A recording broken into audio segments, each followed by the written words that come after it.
दोस्तों, MTC classes में एक बार फिर आप सभी का स्वागत। आज रास्ता है तू बंदे जल्द ही बदलेगा। जो एक नया टॉपिक लेकर आए हैं, 3 फेज इंडक्शन मोटर। अब बात करते हैं स्टेटर की।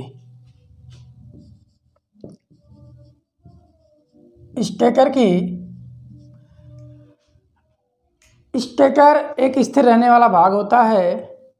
स्टेटर जो है अपना स्थिर रहने वाला भाग होता है, जिसमें 3 फेज के गुणक में वाइंडिंग की जाती है।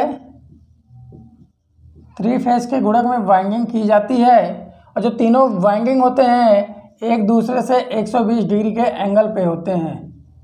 जो तीनों वाइंडिंगें होती हैं वो एक दूसरे से 120 डिग्री के एंगल पर होती हैं।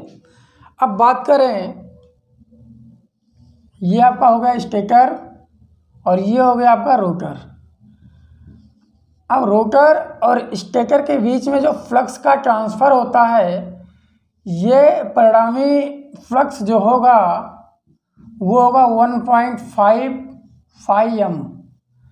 जब हम इस वाइंडिंग में सप्लाई देंगे 3 फेज वाइंडिंग में, तो इसके द्वारा जो फ्लक्स जनरेट होगा, इसके द्वारा स्टेटर वाइंडिंग के द्वारा जो फ्लक्स जनरेट होगा φm, वो जो रोटर में जब ट्रांसफ़र होगा 1.5 गुना बढ़ जाएगा। कितना? 1.5 गुना। तो ये बहुत ज़्यादा पूछता है। तो रिलेक्टेंट जो फ्लक्स मिलेगा 1.5 गुणे φm मिलेगा। तो अब रोटर में चूँकि शॉर्ट सर्किटेड वाइंडिंग स्थापित होती हैं, रोटर में क्या स्थापित होती हैं? शॉर्ट सर्किटेड वाइंडिंग स्थापित होती हैं। जब हम स्टेटर के 3 फेज वाइंडिंग को सप्लाई देते हैं RYV, तो इसके ट्रांसफॉर्मेशन प्रक्रिया के कारण रोटर में भी एक EMF जनरेट हो जाता है।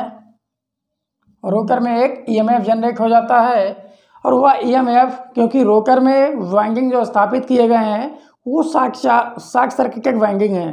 कौन सी वाइंडिंग है? शॉर्ट सर्किटेड वाइंडिंग है, जिसके कारण शॉर्ट सर्किट वाइंडिंग होने के कारण इसमें एक धारा पैदा हो जाता है। अच्छा, धारा फ्लो होने लगता है और धारा फ्लो होने के साथ साथ एक मैग्नेटिक फील्ड जनरेट हो जाता है। क्या जनरेट हो जाता है? Magnetic field. जब मैग्नेटिक फील्ड जनरेट हो गया तो एक ही स्थान पे 2 प्रकार के मैग्नेटिक क्षेत्र या 2 प्रकार के मैग्नेटिक फील्ड, एक स्टेटर का मैग्नेटिक फील्ड और एक रोटर का मैग्नेटिक फील्ड, और देन जब एक ही स्थान पे 2 प्रकार के मैग्नेटिक फील्ड जनरेट हो गए तो उसमें एक टॉर्क पैदा होता है, जिससे अपना रोटर घूमने लगता है। तो इस रूल को कहते हैं EMD रूल, इलेक्ट्रोमैग्नेटिक ड्रग, विद्युत चुंबकीय खिंचाव। तो एक क्वेश्चन आता है कि मोटर किस सिद्धांत पे काम करता है? तो मोटर विद्युत चुंबकीय खिंचाव के सिद्धांत पे काम करता है। अब बात करते हैं कि जब हम स्टेटर में 3 फेज सप्लाई दिए, स्टेटर में जैसे ही 3 फेज सप्लाई दिया गया तो एक रोटेटिंग मैग्नेटिक फील्ड जनरेट हो गया। क्या जनरेट हो गया? एक रोटेटिंग मैग्नेटिक फील्ड जनरेट हो गया और जिसकी स्पीड को बोला गया सिंक्रोनस स्पीड। जिसके स्पीड को क्या नाम दिया गया? Synchronous speed. और सिंक्रोनस स्पीड जो है ये इमेजिनरी स्पीड है, काल्पनिक स्पीड बोलते हैं। क्या है? काल्पनिक स्पीड। तो ये जो रोटेटिंग चारों तरफ मैग्नेटिक फील्ड जनरेट हुआ स्टेटर में सप्लाई देने की वजह से इस स्पीड को बोला गया सिंक्रोनस स्पीड। और सिंक्रोनस स्पीड एक काल्पनिक स्पीड होती है। क्या होती है? एक काल्पनिक स्पीड होती है। और जो ये NR जो रोटर में टॉर्क पैदा हुआ जिसकी वजह से घूमना शुरू किया, इसको बोला गया NR। क्या बोला गया? NR, जिसको बोला गया रोटर स्पीड। क्या है ये? Rotor speed. Rotor speed. अब बात करें, 2 प्रकार के स्पीड हो गए, एक सिंक्रोनस स्पीड और एक रोटर का स्पीड। अब जब इंडक्शन मोटर होगा, इंडक्शन मोटर के केस में हमेशा NS का मान बड़ा होगा। किससे? NR से। इंडक्शन मोटर के केस में हमेशा सिंक्रोनस स्पीड का मान ज़्यादा होगा। किससे? NR, वास्तविक स्पीड से। काल्पनिक स्पीड हमेशा ज़्यादा होगा वास्तविक स्पीड से देन इंडक्शन मोटर। यहाँ तक बात समझ में आ गई?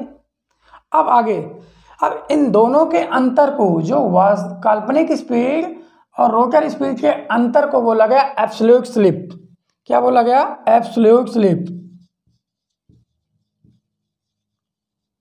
एब्सोल्यूट स्लिप या स्लिप स्पीड बोला जाए तो NS minus NR। Absolute slip क्या हो गया? NS minus NR। अब अगर हम स्लिप देखें, फ्रैक्शन स्लिप, फ्रैक्शन स्लिप, तो फ्रैक्शन स्लिप यस बराबर हो जाएगा NS माइनस NR बटा NS। ये मिल गया आपको फ्रैक्शन स्लिप। अब बात करें परसेंटेज स्लिप का, तो प्रतिशत स्लिप जो मिलेगा आपको वो मिल जाएगा NS माइनस NR बटा NS गुणे 100। ये मिल गया आपको परसेंटेज स्लिप। ये बात समझ में आ गई? या ये क्या मिल गया आपको? Percentage slip.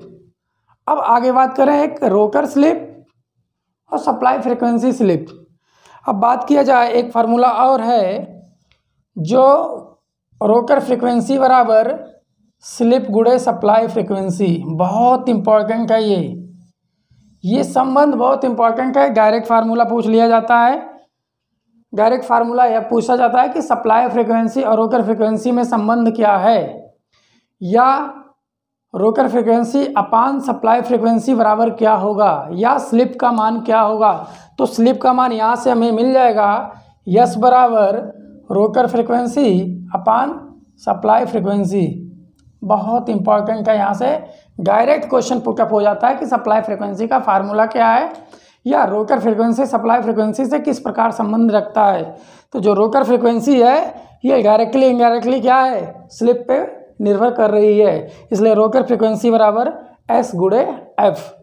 इस तरीके से जो 3 फेज इंडक्शन मोटर के न्यूमेरिकल्स वाले चैप्टर्स हैं, जहाँ से न्यूमेरिकल्स आना है, इन्हीं फार्मूले पे न्यूमेरिकल्स आएगा। और एक फार्मूला जो अपना हीरो सूत्र है वो है NES बराबर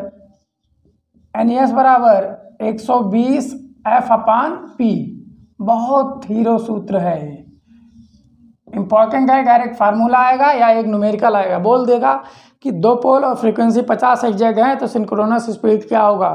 तो इसके लिए आपका एक होमवर्क है, इस पर आप काम करेंगे कि जब फ्रीक्वेंसी की बात करेगा 50, तो इस तरीके से एक चार्ट बनाइएगा। यहाँ लिखिएगा P और यहाँ लिखिएगा N। तो P बराबर अगर 2 होगा तो N बराबर 3000 RPM होगा, 4 होगा तो 1500 RPM होगा।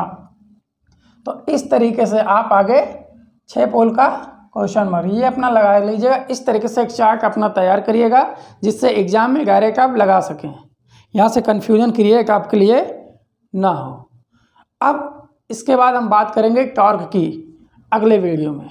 इस चैनल को लाइक करें, शेयर करें, सब्सक्राइब करना ना भूलें। साथ में बेल आइकन जरूर दबाएं जिससे हमारे इंपॉर्टेंट वीडियो आपको आप तक पहुंचता रहे और कोई भी टेक्निकल एग्जाम इलेक्ट्रीशियन ट्रेड से हो तो आपका सिलेक्शन आसानी से हो। थैंक यू, धन्यवाद।